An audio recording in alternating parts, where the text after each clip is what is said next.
అందరికీ నమస్కారం। ఈ రోజున మదిర నియోజకవర్గం చింతకాని మండలం ప్రొద్దుటూరు గ్రామంలో మొన్న 1వ తారీఖు చాలా దురదృష్టకరమైన ఘటన జరిగింది। ఈ గ్రామ రైతు రాజకీయాలకు సంబంధం లేకుండా తన యొక్క పొలంలో పని చేసుకుంటూ తన పిల్లల్ని పోషించుకుంటూ అందరితో కలివిడిగా ఉండే బోజెట్ల ప్రభాకర్ యొక్క భూమిని చట్టానికి వ్యతిరేకంగా న్యాయానికి వ్యతిరేకంగా కొంతమంది ఆ భూమిలోకి పోయే జాగాను కూడా రోడ్డును కూడా మొత్తం కూడా ధ్వంసం చేశారు। తనకు ధరణిలో 7 ఎకరాల 10 గంటల భూమి ఉన్నట్లయితే అది భూమి శిఖానికి ఆనుకొనుందని చెప్పేసే ఉద్దేశంతో కొంతమంది కావాలని చెప్పి కూడా 4 రోజులు 28వ తారీఖు నుండి మొదలుపెట్టి 4 రోజులు అనేక పెద్ద మెషిన్లు పెట్టి ఆ రోడ్ మొత్తం కూడా ఆయన భూమిలోనే మొత్తం కూడా ఒక ట్రంచ్ కొట్టడం జరిగింది। దగ్గర 20 ఫీట్లు 15 నుండి 20 ఫీట్లు ఉన్న ట్రంచ్ ఇక్కడ నుండి అక్కడ దాకా కొట్టడం జరిగింది। మొత్తం కూడా ఆయన భూమిని 25 సంవత్సరాల నుంచి వెళ్ళి సేద్యం చేసుకుంటుంటే దాన్ని కాదని చెప్పేసి ఆయన యొక్క భూమిని ధ్వంసం చేయడం జరిగింది। 40 సంవత్సరాల నుంచి చేసుకుంటా ఉన్నాడు। గ్రామస్తులందరికీ కూడా తెలుసు ఆ భూమి గురించి। పట్టా భూమి వ్యవసాయం చేసుకుంటున్నాడు, ధరణిలో ఉన్నది, రైతు బంధు వస్తున్నది, 11 సార్లు రైతు బంధు కూడా ఆయనకు వచ్చింది। ఇంతకంటే ఏం కావాలి ఆయన భూమి నిరూపించుకోవడానికి? కేసీఆర్ గారు ధరణి వచ్చిన తర్వాత దరిదాపుగా 1,52,00,000 ఎకరాల భూమిని 70 లక్షల యొక్క రైతులకు ఇచ్చిండ్రు। దానికి రైతు బంధు కూడా ఇచ్చిండ్రు, పట్టా ఇచ్చిండ్రు। పట్టాతో పాటు ఇవాళ కూడా ఇచ్చిన తర్వాత ఇవాళ కొత్తగా వచ్చిన ప్రభుత్వం అనేది చాలా విధ్వంసకర కార్యక్రమాలు చేస్తున్న వారికి మద్దతుగా నిలబడుతున్నది। వీరు ఇమ్మీడియట్గా ప్రభాకర్ గారు వారి తండ్రి గారు భద్రే గారు ఇద్దరు కూడా దానికి సంబంధించి కలెక్టర్ గారికి రిప్రజెంటేషన్ ఇచ్చడానికి వెళ్ళిండ్రు। అక్కడ ఉన్న ఎంఆర్ఓ గారి దగ్గరికి వెళ్ళిండ్రు, ఎస్ఐ గారి దగ్గరికి వెళ్ళిండ్రు। చట్టాన్ని రక్షించాల్సిన రెవెన్యూ అధికారులు మొత్తం కూడా లంచాలు తీసేయడానికి మరిగి ఇక్కడ రెవెన్యూ శాఖ మంత్రి మా దగ్గరే ఉన్నాడు, మేము ఏం చేసినా కూడా రెవెన్యూ శాఖ మంత్రి మాకు అండంగా ఉంటాడని చెప్పేసి రెవెన్యూ మొత్తం కూడా అధికారులు లంచగొండులుగా తయారైనరు। చట్టబద్ధంగా ఉన్న 7 ఎకరాల 10 గుంటలను రక్షించలేని రెవెన్యూ అధికారులు ఎందుకని మేము ప్రశ్నిస్తూ ఉన్నాం। అంతేకాదు ఇలా ఎస్ఐ కానీ సిఐ కానీ గ్రామంలో కానీ ఇంకో దగ్గర ఉన్నట్లయితే ఏమైనా ఇబ్బంది జరిగితే వాళ్ళ యొక్క ఇద్దరిని కూర్చుని మాట్లాడాల్సిన అవసరం ఉన్నది। కనీసం అప్లికేషన్ ఇస్తే కూడా తీసుకోవడానికి ఎంఆర్ఓ సిద్ధపల్లే, ఎస్ఐ సిద్ధపల్లే। పెద్ద మెషిన్లు జరుగుతుంటే వాళ్ళు ఇచ్చిన లంచాలకి వాళ్ళు ఇచ్చిన ఇక్కడున్న మరిగి ఇష్టం వచ్చినట్టు చేస్తున్నారు। ఈ నియోజకవర్గ ఎమ్మెల్యే గారిని ఇంతమంది బ్రహ్మాండంగా గెలిపిస్తే ఆ రైతులను కాపాడాల్సిన వారు కనీసం దాని గురించి పట్టించుకోకుండా దురదృష్టవశాత్తు ఇవాళ చనిపోయిన తర్వాత ఒక్కరోజు కూడా మాట్లాడకుండా పరామర్శించకుండా ఫోన్ చేయకుండా రాకుండా ఇవాళ హరీష్ రావు గారు మేము వస్తామని తెలిస్తే హడావిడికి ఏదో వచ్చినట్టు వచ్చి అక్కడేదో దిగి చూసినట్టు చూసి ఇక్కడికి వచ్చినట్టు చేసి చివరికి నిందితుల ఇంటికి పోయినరు। ఎవరి దగ్గర పోవాలి? బాధితుల దగ్గర పోవాల్సిన ఉప ముఖ్యమంత్రి నిందితుల దగ్గర పోయినరు। ఇది ఎక్కడ మేము చూడలే।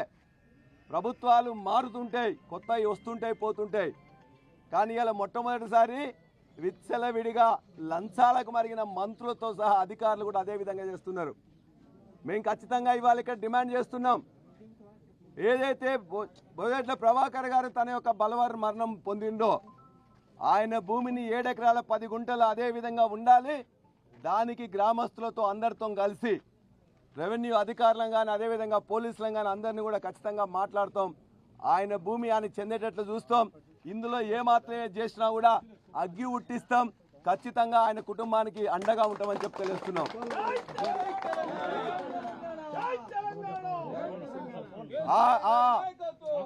ఎవరైతే పట్టించుకోకుండా ఉన్నా ఎంఆర్ఓను కానీ ఎస్ఐని కానీ ఖచ్చితంగా సస్పెండ్ చేయాలి। ఎంఆర్ఓ ఏదైతే ఇవాళ వచ్చి ఆ ఎంఆర్ఓని ఆ ఎస్ఐని కూడా ఖచ్చితంగా చర్య తీసుకున్నందుకు వాళ్ళందరినీ కూడా సస్పెండ్ చేయాలి। ఆ కుటుంబానికి ఖచ్చితంగా న్యాయం జరగాలి। చిన్న పిల్లలుగా ఉన్నారు. ఆ ఇద్దరు పిల్లలకు కూడా ఈ ప్రభుత్వం న్యాయం చేస్తా లేదు, న్యాయం చేయాలి.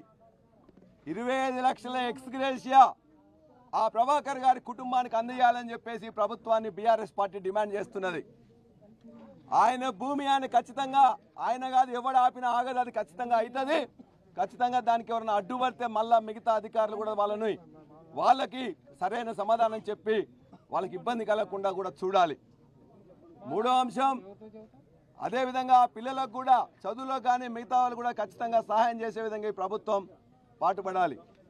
ఇదే మండలంలో కేసీఆర్ గారు అనేక సార్లు ఇక్కడికి రావడం జరిగింది. ఇక్కడున్న దళిత మిత్రులకు దళిత బంధు కావాలని మొత్తం చింతకాని మండలం కూడా ఇచ్చిన సందర్భం. ఇదే మండలంలో మొత్తం కూడా రైతాంగం నష్టపోయిందంటే ఇక్కడికే వచ్చి కౌలు రైతులు సహా అందరికీ 10,000 రూపాయలు ఎకరానికి ఇచ్చిన ప్రాంతం కూడా ఇదే. అదేవిధంగా మా కమల్ రాజు గారు వారం రోజుల నుంచి ఇక్కడనే ప్రతిరోజు మాట్లాడుతున్నారు. మమ్మల్ని అందరినీ కూడా ఇక్కడ రప్పించిండు, అధికారులతో కూడా మాట్లాడుతున్నాం. ఇవాళ కూడా ఇక్కడికి వచ్చే ముందు ఎస్పీ దగ్గర పోయి మాట్లాడొచ్చినాం. చనిపోయిన రోజు కూడా ఎవరైతే నిందితులున్నారో నిందితులని ఎఫ్ఐఆర్లో చేర్చే బదులు నిందితుల పేర్లు మీరు చెప్పొద్దు, వేరే వాళ్ళ పేరు చెప్పని చెప్పేసి పోలీసులు ఇక్కడ మొత్తం కూడా వారి కుటుంబాన్ని మొత్తం కూడా వాళ్ళని ఇబ్బంది పెట్టిండ్రు. మూడో స్థానంలో ఏ3గా ఉండాల్సిన నిందితుడిని తన కారులో తిప్పుకుంటున్నాడు బట్టి విక్రమార్క గారు. ఏ విధంగా న్యాయం అని చెప్తున్నాం ఇవాళ. అదేవిధంగా ఏమాత్రం సంబంధం లేకుండా పుల్లయ్య గారిని, గ్రామ పెద్దగా ఉన్నాడు, దశాబ్దాలుగా ఈ గ్రామానికి సేవ చేస్తున్నాడు, అనేక మందితో తలలో నాలుకలో ఉండి వీరికి కూడా వారి భద్రయ్య గారు ఇప్పుడే చెప్పారు, తండ్రి గారు ప్రభాకర్ గారు తండ్రి భద్రయ్య గారు ఇప్పుడే చెప్పిండ్రు. పోలీస్ స్టేషన్లో పట్టించుకోకపోతే, ఎంఆర్ఓ ఆఫీస్లో పట్టించుకోకపోతే, కలెక్టర్ ఆఫీస్లో పట్టించుకోకపోతే తాను స్వయంగా పుల్లయ్య గారిని తీసుకొని కలెక్టర్ ఆఫీస్కి పోయినామండి అని చెప్పిండ్రు.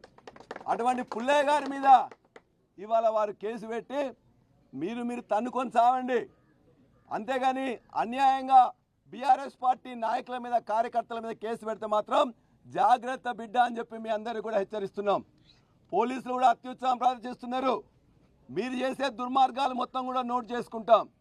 అంతకు 10 ఉద్యోగాలు ఊడేమియ్యి మీరు అన్యాయంగా చేస్తే, అక్రమంగా అరెస్టులు చేస్తే, దుశ్చర్యలకు పాల్పడితే రాజకీయ నాయకుల సంగతి తర్వాత చూస్తాం, కానీ మీ సంగతి మాత్రం మీ ఉద్యోగాలు ఉండడం ఖాయం. రెవెన్యూ అధికారులకు కానీ హెచ్చరిస్తున్నాం, న్యాయంగా చట్టబద్ధంగా ఉన్న భూమిని ఎవరిది వాళ్ళకు ఉండేటట్టు చూడాలి. అదేవిధంగా అటువంటి న్యాయం కోసం వచ్చిన రైతులను కాపాడాల్సిన పరిస్థితి వాళ్ళకు ఉన్నది. ఇవన్నీ ఏం పట్టించుకోవట్లే. ఈ జిల్లాకు 3 మంత్రులు ఉన్నారు. ఇవాళనే ఇక్కడికి వచ్చే ముందే ఇప్పుడే 1 గంట క్రితం అశ్వరాపేట గ్రామం అన్నపరెడ్డిపల్లిలో జానకీపురంలో పిట్టల లక్ష్మి అనే రైతు ఇప్పుడే చనిపోయింది. నిన్నగాక మొన్న ప్రభాకర్ గారు చనిపోయిన 2 రోజులకు కొడంగల్లో బొమ్మరాజ్పేటలో బైరం నరసింహులు అని చెప్పేసి రైతు చనిపోయింది. అదేవిధంగా అశ్వరావుపేటలో మన రెవెన్యూ మంత్రి గారు చుట్టం సిఐ గారు వారు ఇబ్బందులు పడుతుంటే ఆ ఇబ్బందులు తట్టుకోలేక ఒక దళిత ఎస్ఐ ఇవాళ ప్రొద్దున చనిపోయిండు, శ్రీరాముల శ్రీనివాస్.